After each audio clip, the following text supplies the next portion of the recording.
Oh, we cannot wait to join you in Kansas City in December. Welcome back to another episode of Six Rotations. He's the chuckling Mick Haley. I'm the always passionate Daniel Gilman. And we were just talking off camera, just getting all the excitement going. NCAA tournament right around the corner, broadcast schedules starting to get leaked on Twitter, and things are really ramping up here as we enter the middle of October. And Mick, as a head coach, do you try to keep tabs when you can get to a certain point in the season? Is middle October an area where you're all right, you got 6 weeks left, or are you more pushed towards November being that last push of the regular season? Yeah, I think there's two things you look at. You look at the first third of the season being your non-conference schedule. And then after you go halfway through your conference schedule, that's the second third of the season. And that's usually towards the end of October. And then the last 5 weeks is third part of your season. And so you get it down to shorter bursts to have your players focus, not like Major League Baseball where you play 162. They do it by series with teams. So you try to win your series, either 3 game or 4 game series, you try to win those series. Well, in college volleyball, the second third is really the hardest because that's the first and second round of tests. Then you get into the third, and the last round of tests come right before Thanksgiving. And then you're into finals after that. And so that's during the tournament. So that's the fourth. If you make the tournament, then that's your fourth segment. And that's usually how I used to break it down. And so we could get evaluations for the players in each of those segments. And that's how we would focus on things to do and focus on things to work on. Well, there's no doubt that chaos has entered another of the major conferences this past week, Mick. The ACC saw a upheaval of a team that has been so dominant in the last few years as Pitt up 2 sets to none in Miami, reverse swept the Miami Hurricanes with their marquee win. They'll jump up into a new stratosphere when we tell you the rankings in a little bit. Meanwhile, SMU then turns around, heads down to Miami, beats them in four. They've got their best ranking in program history. How about Penn State sweeping Wisconsin? The Badgers, without Charlie Furbringer, are on a little bit of a caution watch as we sit in the Big Ten Conference. Texas survives Tennessee in five.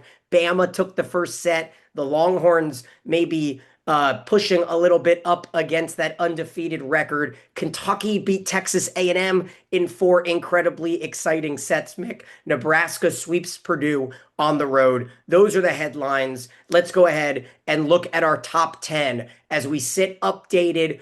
Pittsburgh out of the top five, Mick. SMU into the top eight. Are they continuing to climb? They've got Louisville coming up this week. We also have Louisville and Pitt. So what jumps out to you about the top 10? Well, I think SMU is improving because their transfers, both of the kids that came from USC, are starting to play consistently now. The middle blocker, Ananyu, I think I'm saying that right, has really gotten herself in great shape, and she's starting to play with the kind of force that everybody thought she would play at. You don't see her numbers, but she is good at the net, and that's where your defense starts. And then Livings has been going off now and been consistent with kills and starting to reduce her errors. Her problem has not been that she couldn't get the kills, that she would just check out and make some unforced errors. She's really reduced those. So I think the SMU coaches are working really well. And then the transfer from Colorado State continues to perform at the level they thought she would perform at. So they have the arms now. They can compete. They can compete in the top eight. Cannot wait for this upcoming week. Arizona State, want to give them a little bit of love as well. In the seventh spot, they continue to inch up. They swept Baylor last week, and they'll take on BYU on Thursday. That Big 12 conference continues to kind of eat each other up, but Arizona State has stayed atop all of that. And Mick, Stanford, Miami on Sunday too. Could this be the biggest week of the season for the ACC with SMU Louisville, Pitt Louisville, and Miami Stanford? Well, it's certainly one that you want to watch and you want to catch as many of these games as possible because it's going to arrange the teams in an order for this last round. And once they get in that order, then boy, it's a fight to see who's going to get placed where in the tournament because all these teams are going to make the tournament. Meanwhile, I have TV ratings for you. Even though it was a lopsided sweep, Nebraska Penn State on Fox a few weeks ago averaged over 1 million viewers. A tremendous accomplishment. Hoping that this NBC, even though it was right in the middle of that college football Saturday, it was also a sweep. Maybe they will garner some big numbers as well. Kevin Barnett, Holly McPeak did well on that broadcast. UCLA continues to roll. They swept Minnesota. They swept USC. We'll talk about them in a minute. But Mick, while we're still on the top 10 here, I want to do a blind resume for you. Okay. I'm going to break down two non-conference slates and get an idea of whether you feel like one team is stronger in their strength of schedule than the other, okay? So for team number one, they swept Stanford, they beat Pittsburgh in 4, and Kentucky in 5. All right, all three teams in the top 6 swept Stanford, beat Pitt in 4, beat Kentucky in 5. The other team swept Arizona State, beat Louisville in 5, beat Stanford in 5. So just from that small kind of sample size of top 10 opponents as we stand now, do you feel like there is one that is heavier than the other, or are they about even? No, I think they're about even right now. And the reason I say that is because there were different circumstances in several of those matches. And I think that's why the last third of the schedule is so important. And you want to watch it now because all these little things are going to come up and we're going to be able to see who can move forward. One of the things with the top six, we've been consistent with the top six. Arizona State is pushing to get in that top six. I mean, they are the seventh, and SMU is pushing to get in. Yep. Wisconsin kind of falling back, as you said, and I'm not sold on A&M right now because they can't seem to finish any of these big matches. They play close, they're in the hunt, but they don't finish. And until they start finishing, I think there are other teams we need to look at. So a reveal from those blind resumes, the first set of matchups was Nebraska, swept Stanford, beat Pitt in 4, beat Kentucky in 5. The other set was Texas, had the sweeps over Arizona State and Wisconsin, beat Louisville and Stanford in 5. And our latest RPI numbers metrics still has Texas quite handedly in that one spot with the number one strength of schedule. And of course, conference play now, Mick, is going to start to calculate into that because the Big Ten is looking weaker and weaker as this 2025 season goes along. And with that, let's look at the rest of our top 25 and bring in some of those Big Ten headlines. Because, Mick, you've got UCLA back in the top 25. They replaced Missouri, which is a Big Ten over SEC kind of nod there. But the slide continues for the what used to be the cream of the crop with Wisconsin dropping, Purdue losing, and then Penn State, Minnesota, Indiana getting swept by Michigan State. Is there going to be a second best team that stands head over heels right now in the Big Ten Conference as it emerges? Or do you think the 2 through 8 is just going to jumble up like we see here today? Well, I think the only one that has a chance to stabilize is Wisconsin, and we thought they would be there. I give Penn State kudos for coming back after they'd been just in disarray and having a big win. That's a nice place, but they're not going to be in the top 3 or 4. They just, as I said earlier, don't score enough. Purdue is still a mystery whether they can perform in big matches. I think Dave Shondel's done a great job with that group. He's got them competitive. They'll beat the teams they're supposed to beat, but can they beat the top 2 or 3? That's critical. And if they have a chance at Wisconsin, they need to get them while they can, if they can. But everybody's looking to get Purdue when they can. So Purdue has set themselves up as a good win if you can beat them. And so everybody is going to really try to go after them. So they put a lot of pressure on themselves now. So the Big Ten is real interesting from that standpoint. I don't know if Indiana just had a bad match or whether they got exposed. Michigan State has not been a good team this year, and either they're coming on and really starting to do well, or they just caught Indiana traveling and wanting to be home instead of play on Sunday, and you just don't know how that works. Yeah, I will give credit to Michigan State. They're 8-0 at home. They're 14-2 on the season. So it's not a bad loss. Indiana swept by the Spartans. We will see Nebraska take on Michigan State on Friday this week. And maybe, just maybe, we might see the Breslin Center in East Lansing provide a little bit of magic coming up in that Friday night matchup. But Mick, they weren't really close sets either. It was 21-19 and 18. Yeah. Indiana's magical undefeated run to start Big Ten play has come to a close, but maybe at a good time for the Hoosiers. Maybe a reality check ahead of their biggest match of the season this Thursday on Big Ten Network from Indianapolis, playing for the Monon Spike.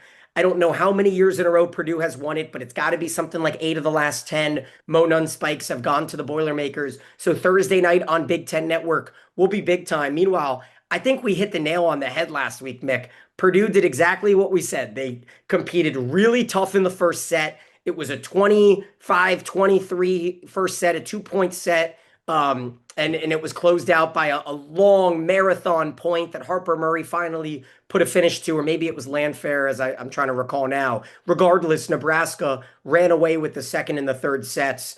What's interesting, I don't tend to agree with the RPI on a lot of these rankings. You're looking at the RPI, it's Texas, Nebraska, Pitt. I took Pitt out of my 3 spot in my media poll with the loss to Miami. I think Kentucky and Louisville have so far put together better falls than Pitt has after their hot start. Now, at the end of the day, there's still a few more weeks. Pitt beats Louisville this weekend, and it all gets, erased in my mind. But I still have Nebraska at 1, Mick. And, when you watch them play and you see Texas struggle with Tennessee and then lose the first set at Alabama, do you still see the Longhorns above Nebraska, or are you thinking more 1A, 1B? No, I think Nebraska's ahead of the Longhorns, and I'll tell you why. The freshmen are getting tired for the Longhorns. They struggled coming out of the blocks on some of these matches that are not what you would term big matches, not top six or top eight matches. But they're really important matches. The coaches know, but the players don't get that. And you've got all these teams making many runs right now. We've got a group of teams who have won 6 in a row or playing really well the last 6 or 7 matches. And this happens during the season. You start off, you go the first 12 matches or 10 matches, which are out of your conference. You finally get organized. You get into conference. You get thumped a little bit in the first 2 weeks. Then you get organized. You know what you're up against, and you come on and you string together a group of matches that are really good. And then people start thinking you're going to make a run, and all at once the bottom falls out again. This happens to teams that are either young or are playing on energy more than on execution, if I can say that. And Yeah. that you just get tired when the tests start and everything. You just get tired of traveling, you get tired of studying, and you don't have that energy. And I see that in Texas a little bit, even though they're playing hard. And you have to give Stafford really a lot of credit over there at Texas because she's doing the little things that carry a team when they're down like this, especially with the freshmen. And the setter, Swindle, is really on an upswing right now. She is setting the ball very well compared to where she started this year. So, but I think Nebraska's on cruise control. And what they have to worry about, like I said, is they have to figure out, and I think Danny Busboom's doing that. She's playing different players now, giving them a chance to play, which challenges them to get back into their rhythm.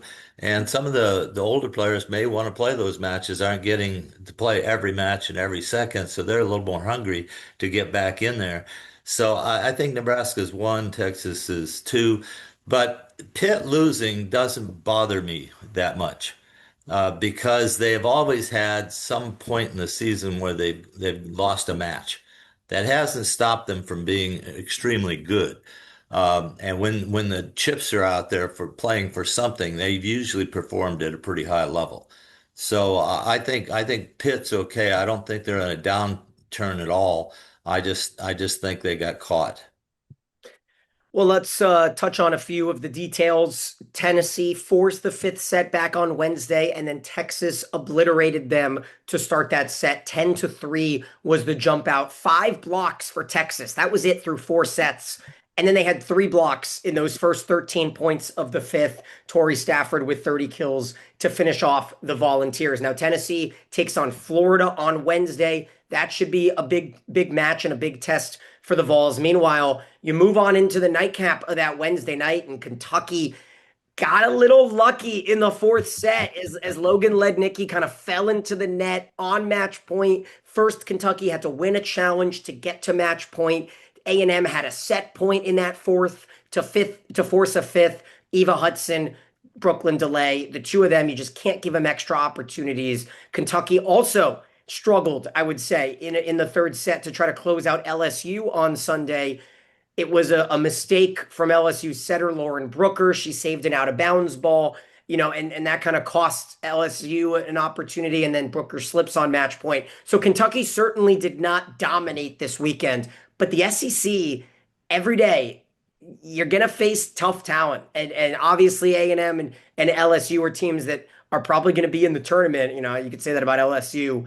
A&M for sure going to be in the tournament. But that's kind of our Wednesday. And then UCLA with the sweep over Minnesota. Arizona State swept Baylor. And how about Colorado, Mick? They beat Arizona in 4. They turned around, won a set against Arizona State, but Naomi Glover was so talented in that fourth. Did you watch that fourth set? I Arizona did. State just ran away with the start of it. It ended up coming close at 25-23. The Buffaloes are a team that I put in my top 16. I think they deserve a little bit of credit right now, clinging on to that 16th spot, mainly though, Mick, because after 14, there's not much really grabbing my attention to deserve a home opportunity to start the tournament. Colorado is one of them. Where are you thinking on some of these teams that we just went through?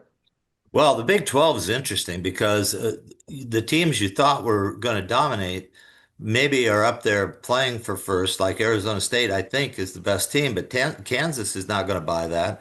They're going to try to get in there, and Colorado hasn't backed off at all. They're coming. Baylor is on a downswing right now. They're going to have trouble finishing high in that situation. So that conference is going to have, and West Virginia is much improved. They're playing everybody better. BYU hasn't been heard from here, and they need to step up. I mean, they've just been kind of going under the radar all season, playing okay, getting upset maybe once or twice here, but they need to challenge for the conference championship also. So that whole conference, that's a good conference right now to watch. Yeah, I'm not buying the whole Baylor being ranked. The loss to Arizona is costly for me. There's just not a team that deserves to be in the top 25 because I'm looking at the poll right now and all the points. The team with the 24th ranking, that's Colorado, they have 206 points. USC at 25 has 155 points. The next team is Florida with 70. So there is a massive jump between 26 and 20 and 25. So there's not, the poll committee agrees there's just not a ton of talent begging to get into the top 25. Now, for my top 16, Mick, I've got a very similar top 10 as the coaches do. I did bump Wisconsin out of the top 10. I am worried about the Badgers and how soon we're going to see Furbringer back. I'm not sure Addie Horner can carry Wisconsin to a team that's deserving to be top 12. Then it gets tough. I've got Creighton and TCU and Wisconsin, A&M, Purdue. They're all locked in. I've got that as kind of my locked top 14. But after that, who deserves to host? I've got Colorado, Tennessee, Kansas is sitting right there.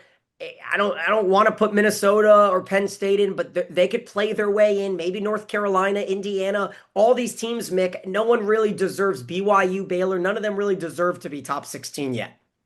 Yeah, I think that's right. And that's why I mentioned these mini runs that you're having right now. See, what happens is, and I use Purdue as the example, but Purdue basically is overachieving, I think. I think they're really playing well and have put this team together in just a year, maybe 6 months, and they're out there. But other people are looking at them as they've got to be vulnerable too. Well, this is happening right now. USC made a run all at once. Indiana comes in, Illinois comes in, and they they boat race USC, and then USC loses to a crosstown rival UCLA. They're -3. They're down 3-0 here in their last three matches, and Why they're are they ranked? I don't, yeah. why I don't understand why they are ranked, right? Like the conversation just sits that we have so much parity that we no longer have 25 teams that deserve to be ranked right now. That's kind of where we sit. Or we've got 30 and we just roll the dice. Correct, but does Baylor losing those two, does that deserve to stay in the top 20? They're 9-6. They have the worst record in the top 25. Yeah, and you We know could when I was dissect it. talking about Big 12, I didn't mention TCU, but there are six teams in the Big 12 that could win the Big 12 right now, and Baylor's one of them, but they may be sixth. Can they win the Big 12? I'm not sure they can win I the Big don't 12. know. They would have to win out to do it, but we could say that about three others that would have to win out to do it too. So what if Arizona State loses Glover again and they've got to compete? They could get knocked off that top spot. Yeah, I mean, talking about what if injuries though is a whole nother situation. Let's get through Friday. So on Friday, a couple sweeps. Nebraska swept Washington, Louisville swept Tech, Stanford swept Boston College, and then the fun stuff with Penn State and Kennedy Martin hitting over 400, 23 kills in the three-set win over Wisconsin. That was kind of the first big, oh, this could be a fun night of volleyball. And then 2-0. Olivia Babcock representing 80% of the offense for Pitt, but Flor Marie Heredia Cologne, Good job. her coming out party, Mick, and I'm a Miami Hurricane kind of diehard since childhood. Football, baseball, basketball, regardless of the sport, if it's going to be orange and green, even though I'm a Gator and I know there's going to be a lot of that. Well, how is that possible? Well, when you grow up as a season ticket holder for your entire childhood to something and you get to watch the greatest college football team ever when you're in your impressionable years, it's hard to not bleed orange and green. But Miami volleyball has never really uh, piqued the interest enough. And, I haven't done any work down there either. But getting to watch them and the energy from that little high school, middle school gym, Mick, really got the goosebumps going. And I'm not sure we talked enough about Miami. I had them in my top 20 last week just for fun, but they had 15 wins in a row. Their only loss in the beginning of the year was Indiana. That win over Pitt just solidified Miami as now if they don't lose any more unranked games, they are firmly into a host bid spot now. And of course, a match that kind of ends a little sloppy on a service error, it was earned and it was fun to watch.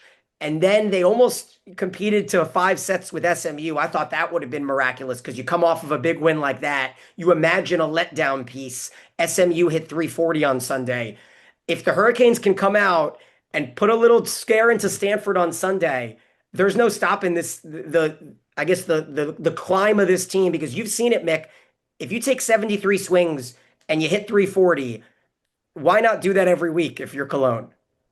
Well, yeah, and you mentioned they're going to be up against Stanford, and Stanford's just going to option down on Cologne. They got the two big middles, Sayer and Andrews, I believe, and those guys, they'll go down there and they'll just front Cologne, and she's seen some big blocks. She's a good international player from the Dominican Republic, and she can hit the snot out of the ball. I mean, she just hits it. 38 kills. Yeah, Miami and record, 38. but they put two blockers in front of her on a consistent basis, and then Miami's got to deal with the two middles of Stanford to go with the two left sides and the right side of Harvey. So I think Miami's in trouble in that match. But if they are not in trouble, if they play Stanford right down to the wire, then maybe I can buy what you're saying about Miami.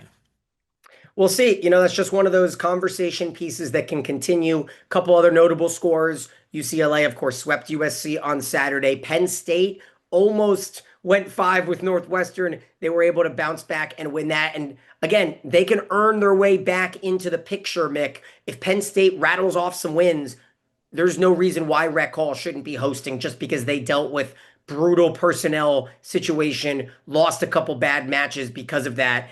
They were still losing to good teams. Of course, they've got that one tough loss, but the win over Wisconsin kind of turns things around in my eyes. North Carolina beat Georgia Tech in 4.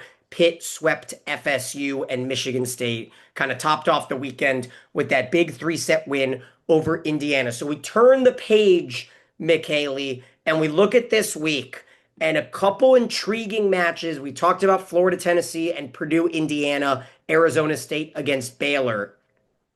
I'm looking right at Wisconsin, UCLA on Friday night on Big Ten Network, 8 o'clock Eastern. Where Yeah. do you feel UCLA can continue to grow? It looks like their middle presence is starting to poke out. That's what they've missed the last few years. They've had that one star outside, but I'm not sure I've seen that blocking presence really come to picture for Reft. Well, I was just going to say earlier that the team you don't want to play is UCLA right now.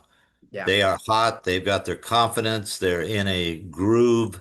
And going to Wisconsin is a real scary situation for Wisconsin. Now, can Wisconsin expose UCLA? That will be interesting because you're right. The left sides are scoring well now for UCLA. They're playing fundamentally good. The setting is very good right now. I think he's got them kind of where he wants them, and they're just competing. But they ran USC right out of the gym in that crosstown rival, and you don't ever want to get swept on your crosstown rival. That's a big deal out in Los Angeles. So, they're playing well. They're on a high. Is that match at Wisconsin? I believe it At is at Wisconsin. So Wisconsin. you, Yeah, you're not just playing the Badgers, you're yeah, playing their fans. Maybe and the the trip. toughest place to play in Yeah. all of college volleyball.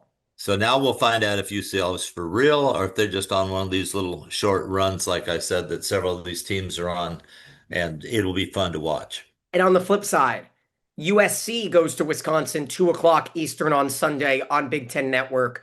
It just feels like you got to win this if you're USC. If you lose another one, you're out of the top 25. It's going to take a while to climb back into the national picture. What do you think USC is doing wrong, and why didn't they compete against UCLA? Well, that's real interesting because, I'm real high on their setter. I really like their setter, but their freshman right side is struggling a bit, and like the freshman at Texas is having the same problem, but doesn't have the backup help that the freshmen at Texas have. And so she's being asked to carry an awful lot on the right side. That's not happening. Their veteran left side is not performing as well as she should. I honestly think she should be over on the right side, but they've got a couple of other freshmen that have been carrying them. But when you have to rely on your freshmen, they just can't do a whole season very often and be consistent in this kind of pressure. And if they get themselves below number 8 in the Big Ten, if they come in 8 or 9, you're right, they're going to be struggling to make the tournament. And that's going to be difficult. And this trip is paramount for them, and it's coming at just the wrong time because they're trending down right now, and they need some oxygen. They need to take the oxygen tanks with them. They need to be breathing that fresh oxygen at timeouts, and they need to kick it up here because this is going to be a hard part of their season, and it'll be hard to recover if they lose both these matches. So we're sticking on Sunday, and I think for the first time ever, don't quote me on that, we have an ESPN triple header on Sunday, Pitt Louisville at 1 o'clock, Florida Kentucky at 3, Wow. and Texas Oklahoma, the Red River Showdown or shootout or rivalry or whatever you want to call it, 8:30 Eastern on ESPN. All three matches displaying top five teams. We don't have a ton of kind of Oklahoma. I don't know much about Oklahoma. I know that Oklahoma is always good against Texas. yeah, It I was doesn't about to say matter I how know their that in that season, matchup, there's the they're same thing always with good. Florida and Kentucky. No matter what, Florida's going to play Kentucky tight Yep. and then throw everything out the window for another Final Four rematch. Pitt and Louisville. This time it's Meskey and Fisher. And that is going to be a story in itself on Sunday at 1 o'clock. Give me a quick little brief diagnostic look at that matchup, Pitt and Louisville. Well, Louisville's better now because Cressy's playing so well. Cressy is really playing well for Louisville right now. And they have another player, I want to say Blackshire, that went off for 26 kills this last week, and they haven't been getting those kinds of kills. I believe it's Blackshire that performed well. Pitt has got to come back. Louisville knows they got to stop Babcock, or at least slow her down. You're not going to stop her. But the foreign kid, Morowitz on the left front and Bayless are the two kids that are critical to play well against Louisville. I think Louisville's got a chance to win this, and I think Pitt knows that. Cressy has to really lead here as a middle blocker. She gives them a elite athlete in the front row that can do some damage. But she likes to run that 1 foot, and she's running right into a 6'3" or 6'4" blocker out there on the left side. And so the matchups will be interesting to watch to see how the coaches match up their players. So I can't pick a winner on this one as much as I would normally probably take Pitt. I don't take Pitt right now because I think Louisville has got something going. Louisville's at home. They'll take on SMU first and then Pitt this weekend. And it is a freshman from California, Kalissa Blackshear, who had her first 20 kill Yeah. performance of the season. That's going to be a lot of fun. Let's get into our six rotation team of the week. I have a feeling this one may have some overlap. There were some standout performances. I almost went entirely top 10 teams, but I think I am totally in the top 25 this week. I went a little bit of chalk representing and giving credit to our standouts, our National Player of the Year candidates. And I'll start it off with Torrey Stafford, who had the 30 kills against Tennessee, 17 against Alabama, kind of gritted the team to that fourth set win over Bama. And Stafford's my first outside. Yeah, I can go with Stafford, but I didn't. I went with Colin from Miami, and she scored 40 points this weekend in one match. I mean, that's certainly somebody you got to put on the watch list because if she performs the rest of the season going out like this, she's certainly in the hunt. Yes, Cologne is my second option. So who is your second? Second option is Harper Murray. Now, I'll tell you why I picked Murray. This is phenomenal to me that she can get 48 sets over the two matches, have 28 kills, which is more than 50%, and only one hitting error in two Woo. matches. I mean, that's big time. I don't care who you are. And Harper gets my hurrah for that one. I put her up there because I just think reducing errors and being a big time left side hitter, if you can do that, you hurt people. They have to double you. I wanted to go Murray. I wanted to go Hudson. Stafford and Cologne are my outsides. Meanwhile, I did give some credit to Big Red Nation in the middle. Andy Jackson had 12 kills, just three errors, a handful of blocks over the weekend, especially in that big Purdue match as well. Jackson's my first middle. What about you? I had Jackson too, but she had 36 swings, 22 kills, and only four errors. I mean, that's also big time. I mean, if Nebraska is making those few errors with all their hitters, you're going to have a tough time beating those kids. Who is your second middle, Mick? Let's see if we got. Oh, I'm Cressy. Cressy had 33 swings, 21 kills, only one error. That's why I say Cressy is playing where she needs to be playing going into the Stanford match. I wanted to, give someone a little love that we have not talked about yet on this show, and that kind of carries my UCLA middle production, and that's Mariana Singletary. She had six kills, one error, six blocks against Minnesota, and then six blocks again on Saturday on national TV with eight kills, three errors against USC. So UCLA, I've got a little bit more UCLA coming, same with Nebraska, but those are our middles. And right now, I think I've got it down to two options. So fans, remember, email us. We had almost a dozen submissions here, and I kind of scoped through to see who would have similarities to me and see who would have similarities to Mick, and it'll be exciting to see who our right side and back row is. I've got Kennedy Martin on my opposite spot. She hit 420 or higher in both matches, sweeping Wisconsin, beating Northwestern in four. I mean, when you're getting that production out of the right side, you could lock that in for a player of the week almost every week for me. Yeah, I agree. I think Martin is doing it every week, but I picked Babcock because she had 88 balls came to her, 54 of them killed, only eight errors. I mean, that's carrying a heck of a load, even if you got 44 each night and we're over 50% kill. I mean, that really is something. So I'm going with Babcock. I can't ignore that. I know she was player of the year last year, but she's getting it done also. She and Martin, well, you can't get them on the court at the same time, so it's pretty interesting what's going to happen there. No doubt about that. Meanwhile, setter, who do you have dishing the rock? I went with Ella Swindle from Texas. Nobody has given her any credit, and she wasn't really in system, so to speak, early in the year. But man, those guys have a connection point now, and she's setting some second tempo balls that are almost perfect.